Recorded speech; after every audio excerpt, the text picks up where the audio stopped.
My name's Michael Seeley. I'm an assistant professor in mechanical and materials engineering. My background is in advanced manufacturing, and I do a lot of laser-based manufacturing, which includes, of course, 3D printing, so metal additive manufacturing. My career award focuses on using what we call multi-process asynchronous hybrid additive manufacturing, or MAHAM is the acronym, the fancy acronym. And the reason we call it MAHAM is because we're going to upset pretty much how we manufacture every single critical high-value component today. We're going to combine additive manufacturing with surface-based technologies and surface treatments to change properties layer by layer and essentially print our own mechanical properties. I started in this research area because I have a personal connection to it. I have 2 screws in my elbow that were put in when I was about 2 years old. The problem is that they're permanent.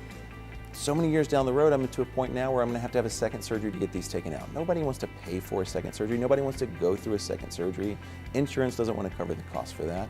And so we can avoid those types of situations just by having a biodegradable implant. And so that's what we're focused on, is eliminating the need for these second revision or removal surgeries by using a biodegradable metal implant, which is kind of innovative in itself. But at Nebraska, what we're doing is stepping it up a notch and making it to where we can tailor that degradation to each individual patient.